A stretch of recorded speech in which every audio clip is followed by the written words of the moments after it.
whole body, by the way, is like vibrating. Oh, Like, I'm sweating. oh yeah, I'm sweating too. But You I know, we're am really like, doing this. We're really having this conversation. welcome back to the Magic Mirror Talk Show, everybody. I'm so excited for our guest today. Sarah, the Uncensored Empath, is one of my good friends, and she's such an amazing person. I can't wait for you guys to get to know her. So, Sarah, welcome to the show. Thank you for being here. Thank you so much for having me. I am ready and fired up for this conversation. I know. Oh my gosh. So, Sarah and I were talking in Instagram and in Voxer a little bit over the past month, but especially last night. Sarah posted a few things on Instagram that I asked her if we could just dive into a little bit more today. And I think I kind of want to let you start it so that you get to choose the narrative and like what you want to share around it, because you shared a lot. Yeah. So how would you like to start talking about it? Intro, what you were sharing last night and what's been on your heart recently. Awesome. I appreciate that. And I feel like motherhood is sort of my segue into why I've been feeling a lot of the things I've been feeling. So when I became a mom 13 months ago, and really during like to some extent during pregnancy as well, I just felt things shifting within, like literally within me, but where I wanted to focus my attention, my priorities, and I quite simply didn't have as much time for bullshit. And so I needed to like reorganize my business and really be intentional around how I was going to be exerting my energy. In that process, it became more and more obvious to me that this coaching industry that I've been in for about 6 years is extremely different than it was 6 years ago. And I don't think that it changing is by nature a bad thing, but I am not on board with all the changes that have occurred and the way that it's evolved over like the 6 years that I've been a part of it. It's been around for not a lot longer than that, but a little bit longer than that. And I just told you, and I posted on Instagram last night, that I was putting my daughter to sleep and just like having all these thoughts that it's not the first time we've talked about it on Voxer. I've talked to him privately about some of these things that I decided I would write into a note on my phone. And then after I was done writing, decide if I would actually share it. And I decided afterwards that I did want to share it, that I wanted to have more conversation around this, because I think so many of us shame ourselves and when we've made seemingly bad investments or we've had bad experiences with coaches. In coaching industry, I'm also going to kind of group in like healing and spirituality in there as well. And I just am tired of seeing a lot of the practices that we can dive into more specific examples, but in a general way to open the conversation, like I'm really tired and nauseated around some of the things that I'm seeing and some of the experiences that I've personally had with coaches and the way that we're marketing. I think we can do better. And I'm just trying to figure out for myself and my new identity as a mom and a business owner, how am I going to navigate my space within this greater space? Who do I want to be? What do I stand for? So that my values are clear and that I am grounded, so that I don't get swept into some of the practices of an industry that I don't agree with, that don't feel good in my body. So maybe we can start there. Yeah, I think that sounds like a great place to start. Just to preface this conversation, this is not meant to be a negative, blaming kind of conversation. And you're going to see as we talk about it, Sarah and I both take massive ownership over our life, over our choices, over our investments. So that's not where this conversation is headed. It's more about, like you said, our direction and where we want to go and where we want to take things. And we want to also take some time, I think we mentioned before we hit record, to share something that's uncomfortable for people to talk about in a safe space, so that we can maybe validate some of the ways that some people have been feeling, because it's something that is not spoken about. And that's interesting. Yeah. Mm-hmm. It really So is. And that, yeah, go ahead. I was just going to add one piece onto that, which is that I know my private clients have shared to me in private, and I've also experienced and then not, shared with people, that they have all these feelings around investments they've made that they don't feel like they can share with anybody. And so finally they decide that they're going to tell me, but they still have like just so much shame or regret around it, or frustration, or honestly, some of my clients have been traumatized through these experiences. And I just don't think it's okay. And so, like you said, it's not we're not here to shit on anyone. Like, we're just here to have a conversation around some of the observations we're having, and also to what I'm navigating is, what do I stand for in the midst of that? Yeah, absolutely. And I think that's the most important thing, being able to self-reflect on what you're seeing and what you're observing, and then where do I go from here? Yeah. Not, how do I, not trying to cancel anybody, not trying to have any kind of that energy of like, they're doing this is so wrong. It's just about, this is what I see and this is what I want for myself and my place in Because we all of all this. get to have an impact. Like, who says that the people making $30,000, $50,000, $100,000, $500,000 a month, who says that they get to forge the path or influence the direction of the industry more than you or me or somebody else who's not making 500,000? Like, there's so much power wrapped up in money in the coaching industry that I think that we can dissect and realize that just because you're not earning at a certain level doesn't mean that you can't still have impact in the direction this industry takes, or can't choose to do it a different way than the person who's making how much money you ultimately want to make. That is so wildly powerful. Like, I love that so much. And you summed up so much of my internal voice that I don't even know how to put into words. But who says that the people that are making the most money get to pave the way and pave the direction of that? And Right. it's a really interesting question. At some points, it's felt to me that the coaching industry, and especially like the female led coaching industries, like the female Yeah. coaches, women coaches, are trying to kind of break through capitalism and patriarchy, but it's not quite adding up for me. It feels like a Yeah. recreation of it, which is okay. It's like, it's not that it's bad, it's just an observation that I've been thinking about for a few months too. It's just Yeah. a different version of it.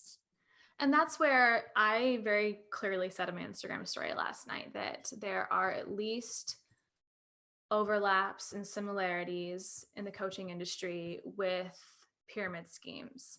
Yes. And I'm not saying it is, I'm not saying that's directly is, but I think that there's some similarities.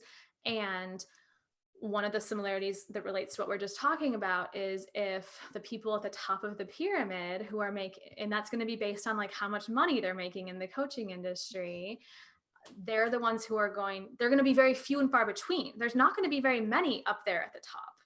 And then there's going to be a lot of people who are kind of the little foot soldiers down here, right? Who are paying into and trying to get up there, but like feel like to get there is like they're going to have to lose part of themselves, or they're going to have to spend money that they don't have. That's another problem I'm seeing. People are spending money that they don't have, and they're going into debt in a way that is not financially like healthy for themselves or their future or their families, or like, we have kids to provide for now.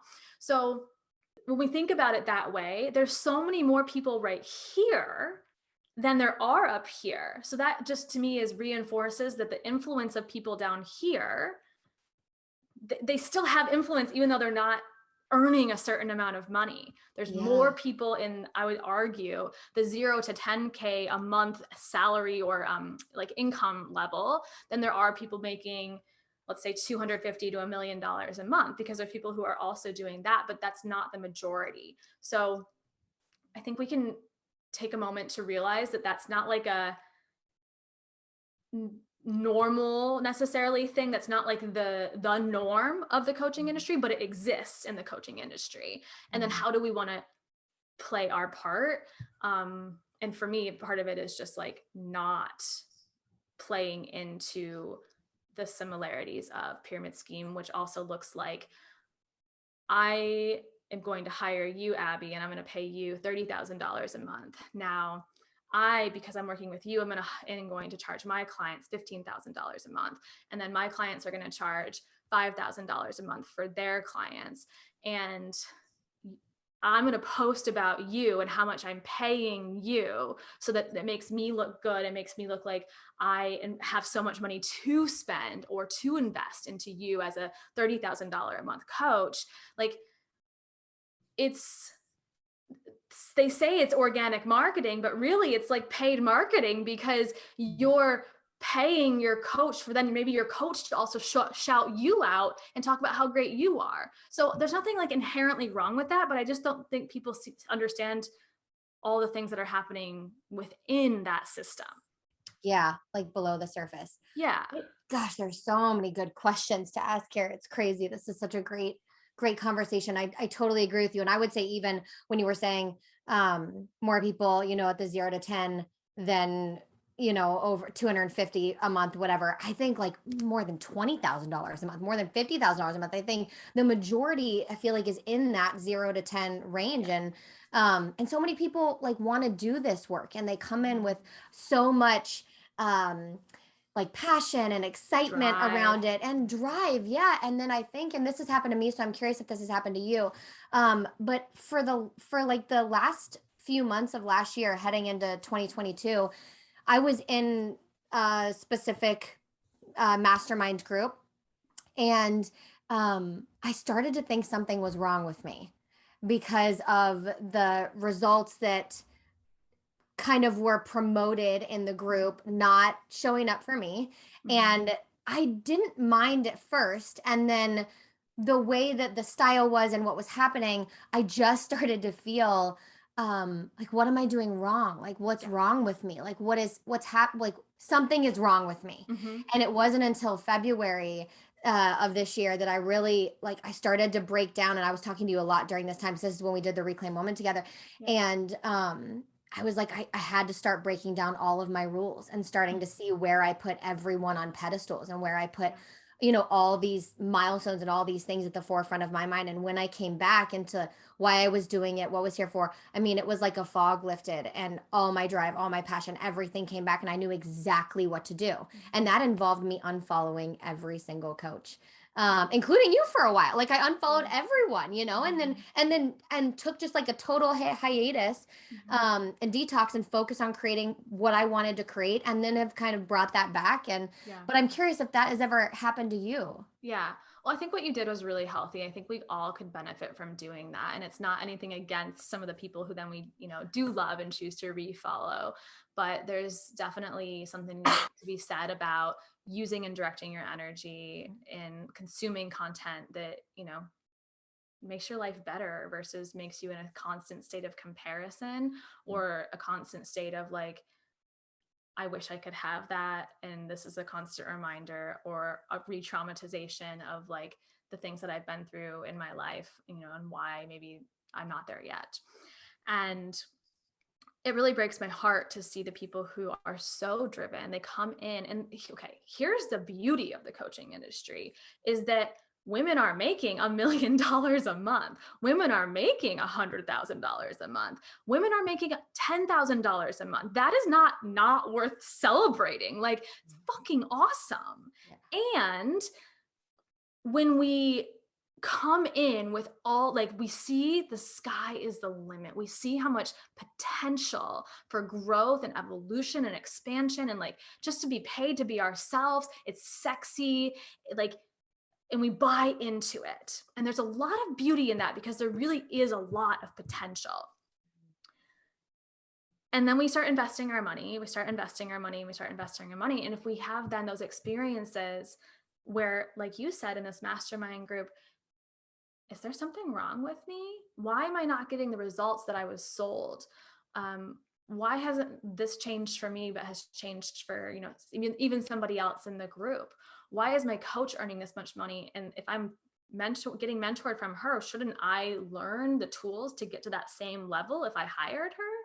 And it really breaks my heart. The way I worded it in my story last night was when a new it doesn't even have to be new, just someone who's driven to creating a successful business gets fed to the coaching sharks. They literally feel like I've been gobbled up and spit out and there's something wrong with me. I'm just a failure. This must just not be in the cards for me. And I don't think that's true. I think that you've gotten bad coaching. I think that you're potentially been mentored by people who bypass, who gaslight, who don't tell the whole damn story on where they've gotten to where they are, and they're only giving you 20% of the pie in how they got there in the first place. So what do you, if you're only getting 20% of the tools to get to the success that they've had, you're not going to get to that same level, and it's different for every person, so it doesn't even guarantee that what they did is going to work for you. The heartbreaking part is then people get so worn down, they're like, I can't tell you,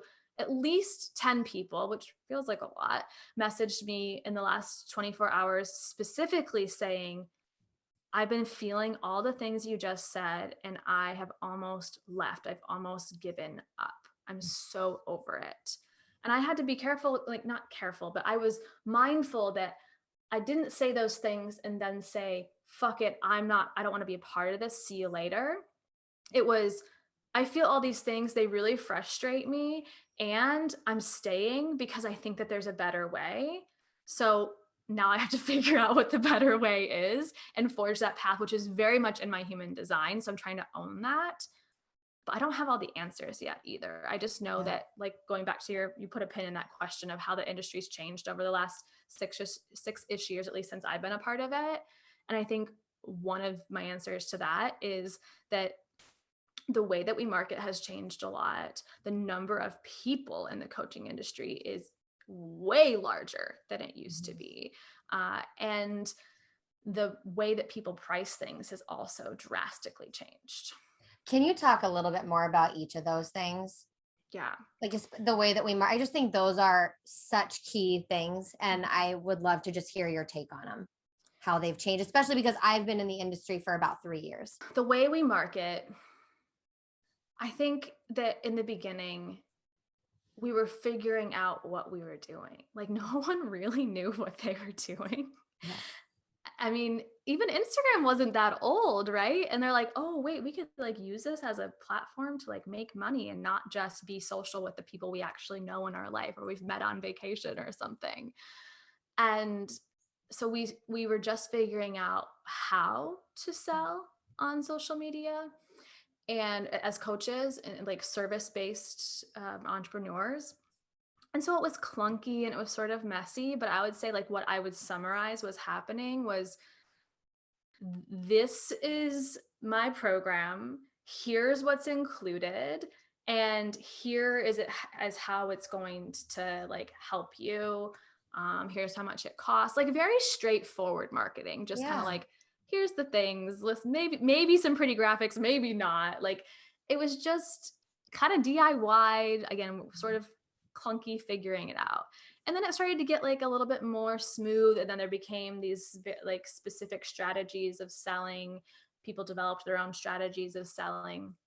But let's like fast forward a little bit and come to now. And certainly everyone's still like can have their own flavor of selling. But for a while there, we got really focused on pain point marketing. And a lot of that includes fear inducing, like, you know, you're maybe not saying this directly, but with the energy of you're not going to get where you want to be, whether it's a relationship coach, a sex coach, money business coach, a spirituality mentor or coach, regardless of the industry, you're not going to get where you want to be without this program or me. And that's just one example of how we can like induce fear or lack mindset and sort of manipulate people into buying from us.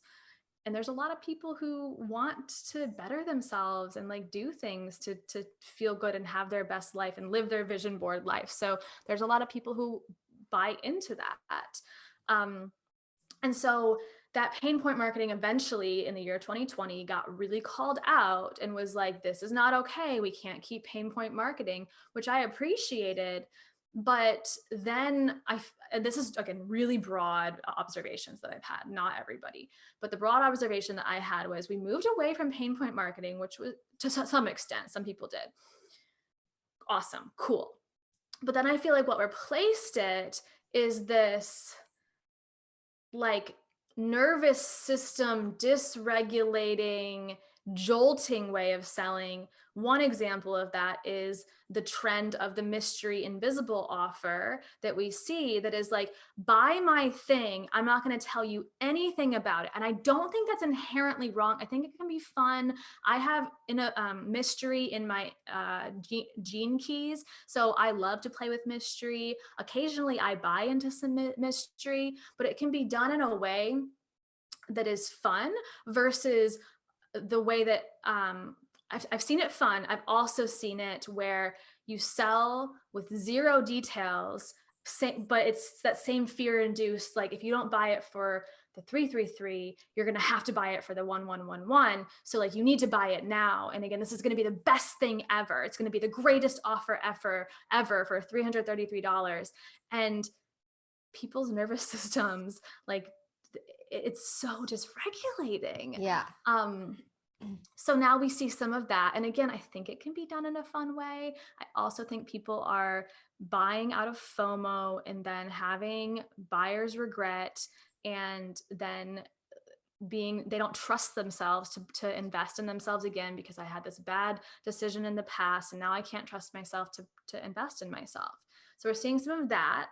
And then we're also seeing the bare minimum. I think we got fucking lazy. I think that as the industry and the way that we sell in many instances, and I can put myself into this too, got really lazy in the way we sell. Well, people should just want to buy from me. I don't need a sales page. And you don't always need a sales page. This isn't like black and white rules. I don't think you always do need a sales page, but well, they should just know right away whether this is a hell yes or a hell no for them.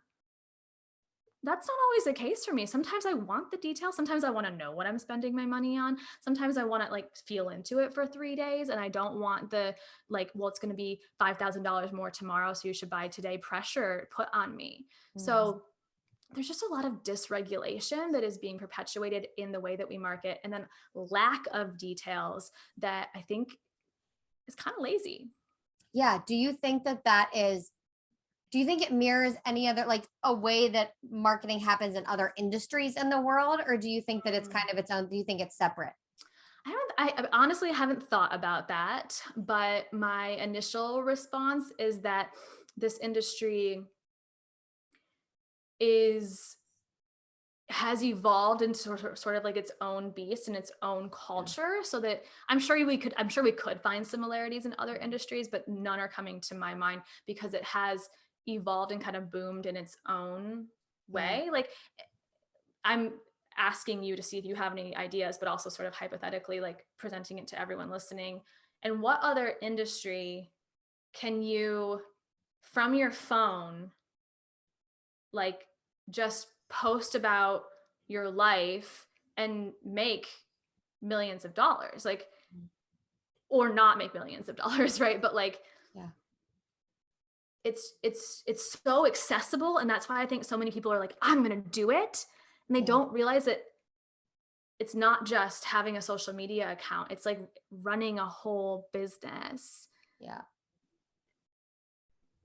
Does that make sense? Yeah, no, it makes sense. And I was thinking too, we were kind of having this like ethics conversation a little bit before we hit record, but the marketing talk made me think about, because it's like a spiritual industry, it's centered on self improvement and personal growth and all of that. Like, do you think that that makes it so that the marketing needs to be like extra ethical or not?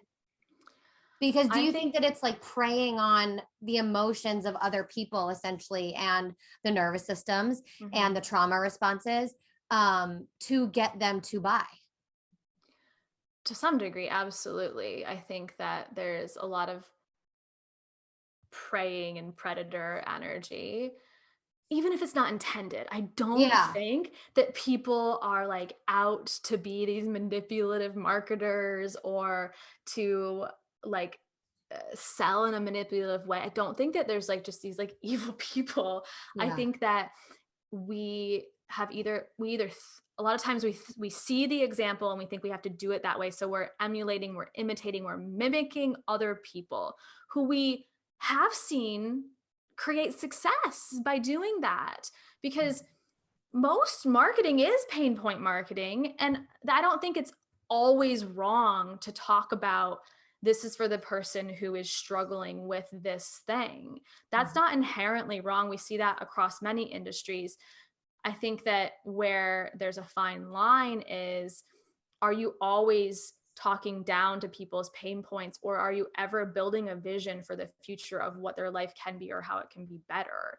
Mhm. And if we're so focused in on you're not going to get the results you want unless you do the thing I'm telling you to, that's where it starts to feel really yucky. Yeah. So I lost your question. No, no, no, that was it. That was good. You were just kind of riffing off of it. That answered it for sure. Um, I want to go back to something that I mentioned to you, a question that we got after I posted a box on Instagram in relation to your stories last night, which was, because of it kind of pairs well with this like ethics conversation and just being this industry that we are with personal development and self-growth, like at the forefront of it. Like we want to help people live better lives. That's the Mhm. ultimate thing, right? And like be happier and be fulfilled. And so when we're, consuming and other people's content and watching other coaches and things, the question that kind of came in was, because it's done this way, or because people see it this way and a lot of coaches do it and a lot of people like follow coaches that do it this way, I can't tell. This person was like, I can't tell when I am triggered by somebody and I have like inner work to do, and I put that in air quotes for intentionally, inner work to do, or when it's like, this really isn't right, this really doesn't feel good, this doesn't feel super ethical or super good to me, and I shouldn't be investing, or I don't need to look into that any further. Like when do I like dive in, and when can I let it go and just be like, that's not for me, I move on? Yeah. Gosh. So I think a lot of this really does depend on each person's bio individuality, like the history of buying, history of their lives, the family they were raised in, like all the things that factor into why your beliefs about the world. Like, do I believe that I can achieve that level of success that I'm hiring this person to help mentor me to get to? So I think a lot of it is really individual in the way that I would like respond to every person who asked me like, hey Sarah, I'm thinking about investing in this person for this course, and I'm also really triggered by her, or every time I open her Instagram story I get so activated and it like, creates little jolts in my nervous system. Okay, so can those be transferred into excitement because she's showing you truly what's possible? She's painting a picture of like the life that you truly desire, and like also double check that, is that the life you truly desire? And if that true answer is yes, like then she might be triggering to you because she has what you want and you don't have it yet. Mhm. Maybe I would need more detail, but like maybe that's a reason to invest in that person who has what you want. You're kind of triggered because you don't have it yet, but the course that this person has created is going to at least help you make progress towards that. But in other instances, it's a lot of the fear and the manipulation of like, Yeah. I'm activated or I'm triggered by this person because they are telling me. We see a lot of this. This was so easy. This was so simple. I only worked this many hours. I made this much money today. And it's not the whole story. It's not the whole Yeah. story on how they made that much money or how they've created that lifestyle or how many hours they work. And so I think it's deceptive. I think that there's layers of deception in that, that then you hire them and you have a certain expectation. And now we're seeing that we shouldn't have expectations. We shouldn't get our money's worth. And that's being perpetuated as a message that you shouldn't care about getting your money's worth when you invest in somebody. And I think it's total bullshit. When then you invest and you don't feel like you got what was sold to you, then like that arguably was I don't know if I want to label it as bad, but like a It's decision that was misleading. made out of alignment. Okay, editing Abby here. I'm editing this talk show episode right now, and I had a thought that I really wanted to share with you that goes with this part of the conversation, which is I'm curious when being triggered and being activated by somebody became the standard for investing our money, our time, our energy into them. I want to work with people that feel safe. It doesn't mean that because I feel safe with them, they can't push me outside of my comfort zone. But if I'm investing with somebody who triggers me or who activates me in a way that makes me feel unsafe, then ultimately that investment won't feel safe. And then how do I get my body on board that quickly to be able to receive what I want out of the mentorship? So I just wanted to pose this question to you, to when you are triggered or activated by somebody, is it excitement for who they are and what they bring, or is it this doesn't feel safe to me and this isn't a person or a level of money that I'm willing to invest in myself or my business right now because I'm not at that place? And if it is that, I would encourage you to really listen to that, because I think that it's becoming very common vernacular in the coaching industry that like when somebody triggers you, it's a good thing because it means that they're going to help you to grow. And if we're thinking about the actual word trigger, it's triggering a trauma response. And so most likely if you invest with that person, there will be some sort of trauma bond. And I would venture to say here that you won't receive what you want out of the mentorship because the mentorship is going to foundationally feel unsafe to you. So I wanted to just present this as another perception in here and drop this into the talk show because I felt like it fit in and it was something that as I was listening to us was awakened in me. So take what you want and do what you want with that. Yeah, and I think like too, it's like it's misleading and deceptive marketing sometimes, or deceptive messaging, where when you're saying like they're leaving out part of the story. And I think this is I just oh my gosh. I think It's hard to put a lot of this into words. I don't know if you're feeling that way, but I'm honest, like I'm trying to answer your questions, and I'm going to be totally transparent that putting some of the thoughts or the feelings that I'm having into words is challenging, because Abby, I still feel like I have to sort of be careful with what I say and make sure that I'm telling, all angles of this, story. And I don't know if I'm nailing that or not, but like I just want to like tell everyone that like even talking about this is slightly like activating and hard to find words for. Mm-hmm. No, and I totally agree with you. I keep starting to ask a question and I'm like, wait, but that's not the right one. What about this one? Like there are just so many things, and the words are just, they are hard. It's clearly a conversation that we haven't had that much. That's part, it's the newness of it. Like I was just on a live yesterday and it was a live about energy protection. Those questions were so easy for me to answer because I've had a million conversations on how to protect your energy as an empath. These conversations, I haven't watched or heard them to see examples of how other people are describing their experiences. And then I also haven't had very many of these conversations either. So there's a newness to it. Yeah. Well, I'm really honored that we're doing it here and really excited about it. This is something that you and I have been talking a little bit about, just a little bit, like just enough to know that we were feeling similarly. And there are so many other people who feel maybe haven't had obviously the same experiences I've had or that you've had, but like have the same feeling of there's something off here, and maybe they can't even pinpoint what it is, but something feels off, and then they question themselves, they betray themselves, they lose trust in themselves, or they want to quit.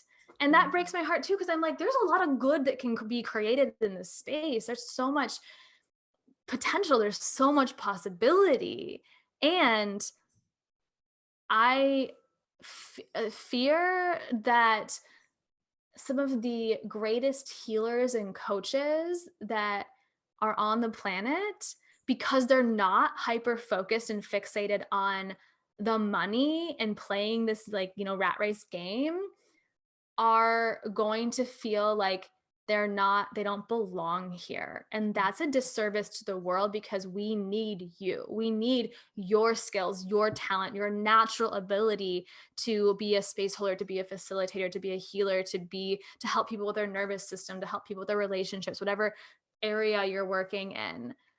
And I see it in my client community where it's like these amazing women, but they feel kind of beat down, and they're just like, I don't know how much more energy I have in me to like keep up with the Joneses. Mm-hmm.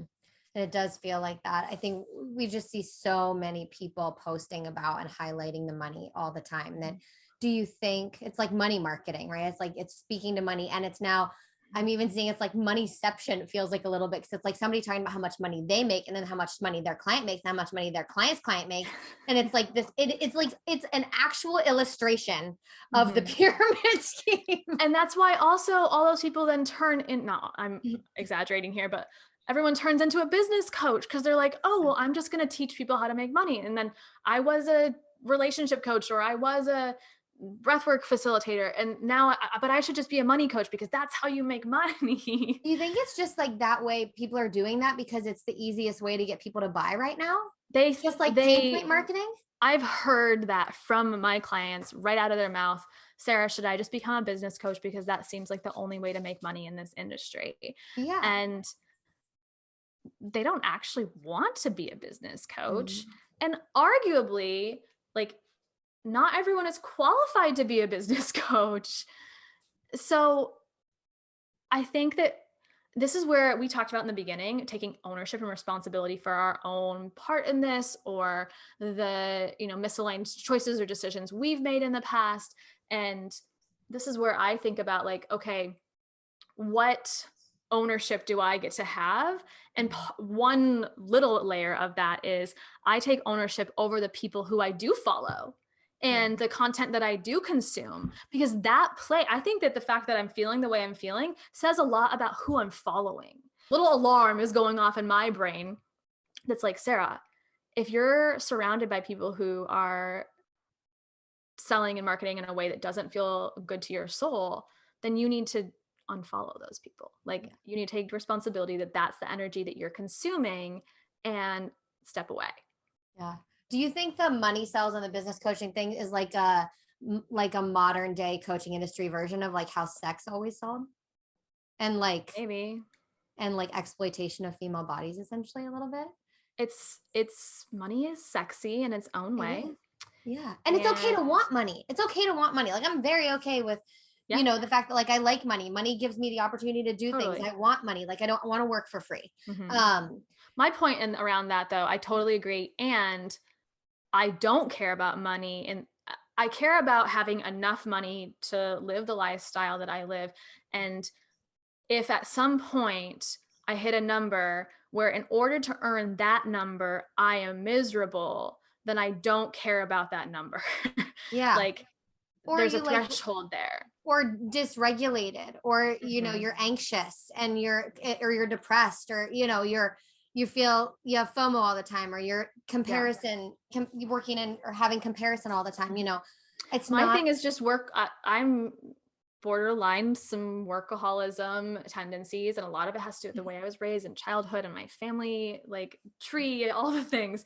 And I own that, and I have witnessed myself basically shut people out of my life and have zero socialization and like in-person community, because I was so obsessed with the numbers, and I was so obsessed with the business, and I wasn't happy though. Like, I was, and I've made really good money in the coaching industry. Yeah, but as I get further along, go, to what end? Like, or what am I willing to sacrifice for that, versus at what point is it like, money that is more in alignment, or more in flow, or more in integrity? It's really big things to think about. Yeah. And I think you said at the beginning, but just to reiterate or confirm here, is you feel like motherhood triggered that for you a little bit, like the priority shifting and the, Yeah. Oh, it was partially about Emerson. It was partially about like this little life, but it was also a lot just about my energy being depleted Mm-hmm. and like really hard first time, really kind of a hard pregnancy in general. Yeah. And like my capacity for things outside of what really matters to me really decreased. And Yeah. I was sort of forced into working less. And I started to realize, oh my gosh, like I'm so much happier. And like I was pouring energy into so many things that were out of alignment, but I was just doing it to do it. Yeah. And I was able to see those things more clearly because I was forced to slow down. I was forced to get off the hamster wheel. Around the time I got pregnant, I had this goal of hitting my first 50K month, and I had 40K months. And I was like, 50K, we're going to do it. And my body slowed down so much. It was like I released all attachment to that 50K month and realized how much what my actual motivation for that 50K month was versus what I actually wanted in my life. And I just needed to honor my body and release so much power and attachment to that certain number. Mm-hmm. Yeah. I totally get that. And yeah, I've had, it's just really cool to have this conversation and to hear two mothers talking about it that are in the industry, and um just like your experience with that. And I had, yeah, such a similar experience with both of my I pregnancies. want to ask you, Abby, if you're open to it, just like, Yeah. what do you feel like? What would you change? Like, if you could change something about the way that we're experienced in the way that we sell or the way that like we consume content, like, what would you change? Oh my God, that's such an incredible question. Um, whew, I think I always come back to my and part of, I don't know, I think it is part of my human design, but just part of who I am my whole life has been to simplify. Mhm. So I think it all needs to be simplified. I think the language, I think all of it has gotten so complex and complicated that it's confusing, that it's dysregulating, that it doesn't really make sense, but you buy it because it sounds good. It's like everything is wrapped up in pretty packaging and there's Yeah. no transparency anymore. Mhm. I feel like I don't actually know what anything is. Like when I see the name of something, I'm like, I have no fucking clue what you're selling. Like Mhm. I have no idea. So I would say, like, for me, it would be like, I like take off the pretty packaging. Like, Mhm. who are you in your life? Because that's when I'm investing in a coach or a mentor, I want to know who you are every day, because that's what's going to tell me if you have something that I want to be in energy and in relationship with.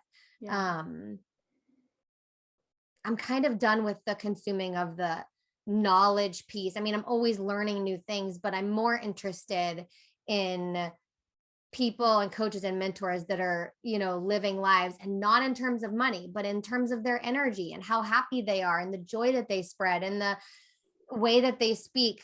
So I think transparency has always been big for me, and everything does feel like it has like, it's like, okay, this is what this is a funny analogy that just came through. I'm gonna say it's like when you see you walk out on Christmas or on your birthday, whatever, and there's like a huge box, and you open the box and it's all wrapped super pretty. You open the box and then there's another box. And you Mhm. open the box and there's another box. And I feel like that's what like what so many people are doing with their programs, but it's like in language, it's in graphics, it's in, all these like pretty bows and pretty wrapping. Yeah. And you're like, but what is it? And at the end, it's empty, because it's really all about what's inside you. And you Mhm. just finding someone that can activate what's inside you is Wow. the most important thing to me in my own personal growth. And that involves me like being able to take ownership, have responsibility for my life, for my choices. Mhm. Um, but if I'm having an investment, like I have an expectation, not of a money result, but of who I'm investing in and the way that I expect them to show up in our container. And that will never go away. Yeah. That was a really awesome analogy. And I loved it. I agree that I would just love to see more transparency and more integrity. And here's the thing too. I think that especially the women who are entering this industry and they're the newbies, they're just starting, they don't mean to be out of integrity, or like they don't mean to necessarily even like imitate, but Mhm. a lot of that happens because they don't know what they're doing yet. So Yeah. therefore they're just going to do what they see. And if what they see is shit that's not out of integrity and like unethical, then we just perpetuate that and it Yeah. continues. And I'm, oh gosh, I'm so with you. Yeah. I, so that leads to a conversation that is interesting that I don't really have an answer for, but I think a complementary conversation is, should this industry be regulated? And I'm not a, oh yeah, we need to like regulate it point of view. That's not my stance. But I also feel like it feels like the wild, wild west sometimes. And I'm just like, can we have like some standards? Because yeah. I'm not saying we all need to go through like the same coaching school or, you Yeah. know, again, like part of the beauty is that we are all like healers and medicine women in our own Mhm. right. And we all have this natural intuitive ability and healing ability and skill set and life experience that we get to bring. That's, we don't need that to be like trained out of us. It's natural within us. But I think we're going to have a million dysregulated people walking around on this planet if it stays wild, wild west. So where's the, what do we do? Like, Yeah. What do you we do? know, And oh gosh, I couldn't agree more. And I actually haven't thought of that before. Like, okay, because it's like such a self-regulated industry, like it you have to, is. it's all about your discernment and your ability to like feel and intuit and see and do some digging on your own. Um, that's really hard. But I think it's that way because of the things that we teach. It's like personal growth, but then there's also some manipulation of that too, that Yeah. people who aren't aware of Mhm. sales psychology and the way people are Yeah. marketing and things, and they expect one thing and they get something different, and then they're told not to have expectations and then they're traumatized. It's just this weird cycle. So I'm curious, it's kind of like the last question that I was thinking earlier was, somebody's listening to this, watching this right now, someone's watching this right now, and they're thinking, I feel some or all of these things that you're feeling, and I resonate so much with what you're talking about. I know that we don't have answers, and you're watching and you have the answers that are best for you, but in your like professional advice, as somebody's been in the industry for a while, like what do you tell them? Like what could be a next step, or like what would you recommend, if anything, or what would you say to encourage them? This is also off your last point. This is not the only industry where a lot of the things you just said are happening. Like, arguably, we can find this in any industry, whether it's manipulation, weird sales tactics, like deceptive marketing. Like, so I don't think that, especially as a highly sensitive empath mama over here, like, I can't put all the pressure on myself to like solve all of the world's problems. Like, Yeah. it's that would I would never sleep at night. Like, it would be so overwhelming on how I'm single-handedly gonna fix all of this. And that's very like martyr energy and like inner fixer. Like, I've done enough of that in my life and I already tried to outgrow that. But you can easily get into that mode.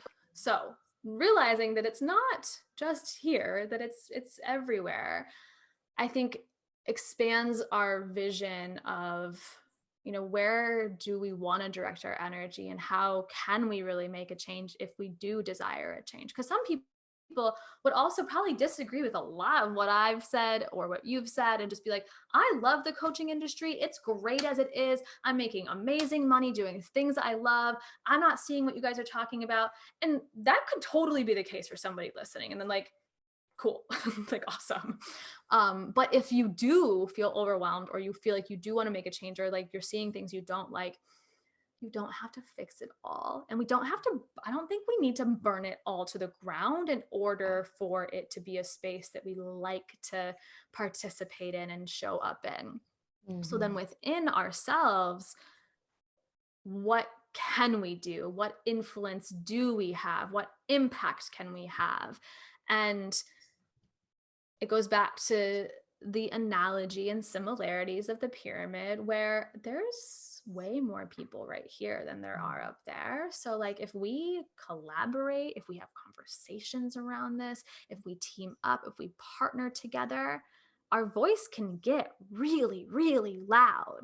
And you can start with it just being, you and in your social media account or the way that you structure your containers. I think that there is so much space, untapped, like potential for innovation in the coaching industry. And Mm. that's where I'm holding myself committed to right now is like, I'm committed to creating innovation and I don't know exactly what it is yet, but I'm going to sit in the silence until I figure out how do I want to be innovative because I don't like that way anymore.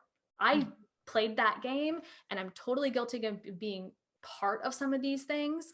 And I'm taking a step back because I get to change and I get to change my mind and I get to evolve. And so how do I want to have that influence and impact moving forward? Whether that's my buying dollars and who I choose to invest in, or how I choose to conduct myself and my own ethics and values and integrity in my business. Yeah. So incredible. I love it so much. And while you were talking, this kind of mantra or phrase dropped in, which was like, move for you. And I think in the instances where I've really felt, a lot of these things, there have been rules that I've created for myself around what I needed to do to get to the next level. And in the last 3 months, I've been happier in my business than I have in years because I'm just doing what I'm doing for me and in the way that I want to serve others. That is what I mean by move for me, is like I'm taking action based on what I know that I'm supposed to do while I'm here, and trusting it. And I've never trusted it so much. And I have no end goal. It's just I think last year specifically, everything felt like an existential crisis to me a little bit, which was exhausting because I had kids and I was evaluating my priorities every single day. And I didn't realize that the undercurrent of that, which was that I didn't like what was happening in what I was doing and in my business. And we can feel it in our bodies. Like before you're even like conscious of like, oh, this doesn't feel good. Like likely your body's going to give you that hint, right? yeah. Yeah. And then that led to overthinking instead of just like shifting how I was acting. Right. So then, yeah, this has been I did a very like, similar cycle where it was just like overthinking, how am I going to fix my business so it still fits into this industry versus I don't need to. And instead, I'm going to innovate and forge my own path. yeah.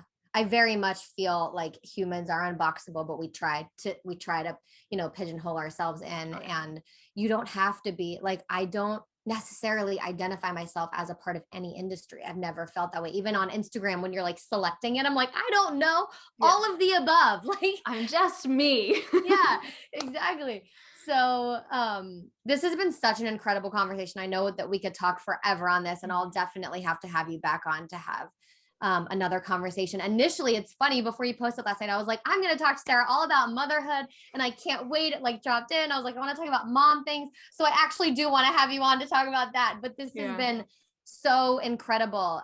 Just honestly, like it's amazing. This I'm conversation going to has been listen so back, great. honestly, Abby. I don't listen back to any of my interviews really, but I'm going to listen back to this one because I think it's going to be interesting to hear ourselves, especially myself, talk and be like, okay, so how do I take the things I was trying to put into words and even fine tune that more so that like, and I encourage everyone listening to do the same. It's like, find your words for how you're feeling so that we can get more clear on this so that then we can start to see and innovate that clearer path forward. Yeah, absolutely. My whole body, by the way, is like vibrating. Oh, Like, I'm sweating. oh yeah, I'm sweating too. But You I know, we're am really like, doing this, we're really having this conversation. oh my gosh, I love you so much. Thank you for being here. You're the best. Thank you so much. I truly admire your work, your integrity, like just the way that you uphold your values. So thank you so much. And I'm so excited that this is going to be a talk show for you that I'm sure going to have so many amazing guests on. I'm just honored to be one of them. Thank you, Sarah.